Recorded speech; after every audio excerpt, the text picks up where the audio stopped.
Kaido's gonna have one of the best flashbacks in the story, and I think in this chapter we got a hint at what really drives his character. Also, Yamato, how impressive can you get? We got a lot to talk about for One Piece chapter 1025, but first off, make sure you subscribe because we do this every week, and if you're having a good time, drop a like for the YouTube algorithm. But jumping into the chapter, this week we got to look at the full 3-page spread of the top 50 characters, and honestly, it's just really cool to look at this, and I really love the design of it. I love that Oda put the 4 Yonko in the 4 corners. You got the Straw Hats dead center with Luffy in the front. The left side is probably my favorite because there's such a mosh pit of random characters. Like, you got Yamato and Doflamingo and Katakuri and Law all together. Just to see all those characters together that really don't have any connections to each other is pretty cool. Another thing I kind of wonder is, what is the top 50 gonna look like by the end of the story, because we are heading into Endgame and there's not gonna be many more characters left to reveal. I can see maybe somebody like Dragon making it into the top 50, maybe some newer characters later, but I feel like not too many things are gonna change with this top 50, so you really just have to appreciate all these great characters that Oda has given us. But jumping into the story, we start off with Luffy and Momonosuke, and I actually want to talk about that in a little bit when we get to the Momonosuke stuff. So let's start off by talking about Yamato, because she's still holding out against Kaido. I mentioned how impressive she's been in the last chapter review because she's been holding on 1v1 for a long time now, and this chapter we get even more, seeing some of her mythical Zoan powers. She uses an attack called Mirror Mountain, which honestly kind of surprised me at first, because with Zoan Devil Fruits, most of the time it's just like an attribute boost in speed, durability, and strength, and you almost kind of forget like, oh yeah, mythical Zoans also have these unique abilities, and Yamato showcases that with this defensive ability that essentially lets her shatter her outer skin. This is coming in the aftermath of that crazy attack in the last chapter where Yamato and Kaido went head to head with that Thunder Bagua Conquerors Haki clash. So essentially what happens here is that Kaido had the more powerful attack, but Yamato was able to evade and essentially tank it because of her mythical zone powers. And even on top of that, she gets a counter attack on Kaido and shows off her speed. And honestly, with every single chapter, Yamato just becomes more interesting, and even if she doesn't join a Straw Hat, which will make me very sad, I still really hope she has more to do in the story. But besides the amazing action going on, what's really interesting is the dialogue. As this fight is going on, Kaido's kind of talking a lot of smack to Yamato, saying like, hey,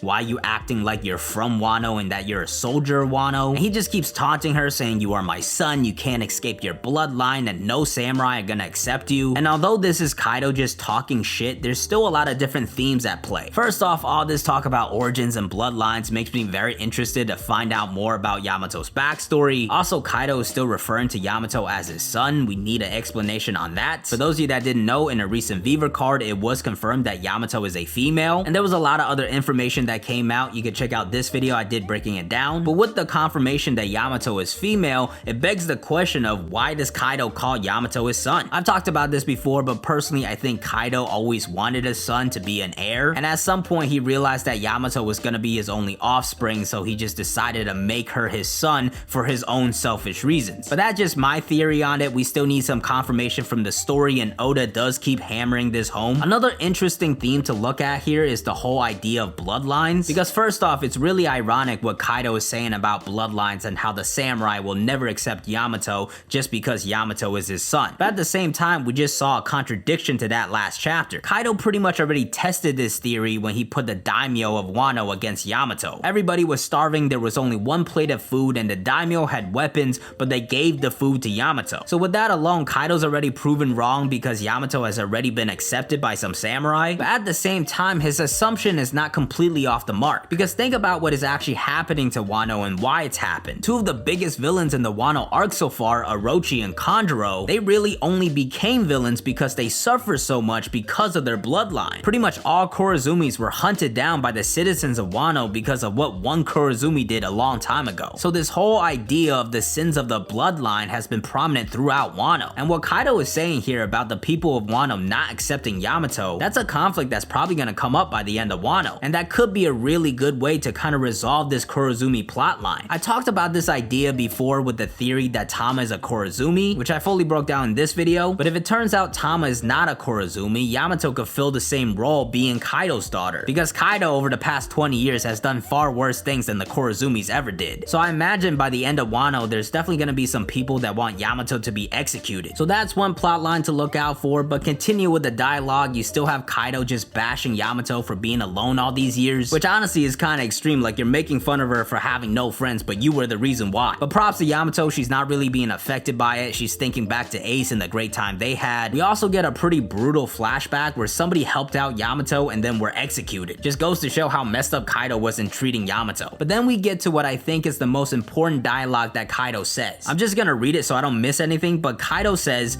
"Friendship is a sham. It's all for show. Deep down, they fear you. You must rule others with strength. You are the child of ogres.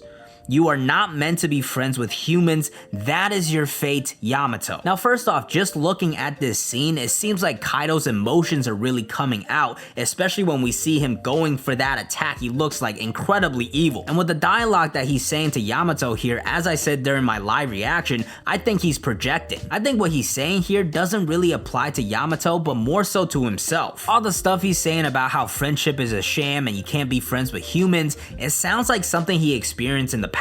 He also kind of confirms his race as an ogre or oni. This might be the first time that Kaido has said it himself, but a lot of people have already guessed this. From the horns to the club to Onigashima, it was very clear that his race was probably an oni. And of course, onis are a big part of Japanese folklore. They're essentially these evil, devilish creatures from hell. A lot of times they're depicted as eating humans and messing with humans. It's even said that the most evil humans end up turning into onis. So clearly in Japanese folklore, onis do not get along with humans. But maybe in the One Piece story, it doesn't have to be that way and onis could be fine. At the same time, they still have that devilish look, so maybe they were isolated and mistreated. And it sounds like to me, Kaido might have experienced that firsthand. Another interesting thing about this dialogue is his emphasis on strength, which we've clearly seen through the power structure of Kaido's crew. But I've always thought that's something he got from the Rocks Pirates, this crazy crew of just very strong people. And despite that crew being not very loyal, that might have been the first place Kaido felt accepted. Definitely a lot to think about with that dialogue, and I'm very excited to find out more about Kaido's story. Moving on from that though, we gotta talk about Momonosuke, who's finally flying Luffy up to Onigashima. But although he's a very strong, durable dragon now, he's still that scared little kid. He's just busting through walls because his eyes are closed because he's afraid of heights. And as a result, everybody sees Momonosuke as this giant ass dragon and everybody's confused. Because you gotta remember, very few people knows that Momonosuke has that devil fruit, and pretty much nobody else knows that Momonosuke has aged himself up. And at this point, he's crashed through all of Onigashima, so everybody should know about him. And the most important people to remember here are the CP0, because they're really the only other people to know about this devil fruit, and they thought it was a failure. So now that they realize it wasn't a failure, is that gonna have some consequences to Vegapunk? I'm gonna have a video dropping on Vegapunk tomorrow, but in the meantime, you can check out this video on why I think Vegapunk will come to Wano. But yeah, I definitely expect the CP0 finding out to have some consequences, not only to Vegapunk, but probably the end of the arc and the world government's involvement. As we get to the end of the chapter here though, Momonosuke finally arrives on top, and it's perfect timing, and we get this beautiful double attack by Luffy and Yamato together. But of course, it's Kaido, he's not gonna get hurt, he just transforms into dragon form, and we get this amazing confrontation of Kaido up against Momonosuke, and to Momonosuke's credit, he doesn't back down. Now, we'll be interested to see how this fight goes down for multiple reasons. First off, although Luffy has recovered, what else does he have in his bag to make up that ground against Kaido? Second of all, is Momonosuke actually gonna be able to do anything? Because even though he's older, he's still a little kid, he shouldn't really know how to use all of these powers. I think the main thing he's probably gonna do is try to prevent the island from falling. There is also the folklore of Momotaro at play here. In the story of Momotaro, you have a Peach Boy going to Onigashima to slay an Oni, and he goes along with a dog, a pheasant, and a monkey. So essentially the idea here is Momonosuke with Luffy, Yamato, and probably Marco. So I fully expect Marco to make it up soon, and that's probably gonna be that final battle against Kaido. As for this chapter though, I think it was a damn good chapter. Nothing too crazy, a lot of great action, but mostly a setup chapter. I'm really hungry, so I'm gonna go eat, but go check out this video.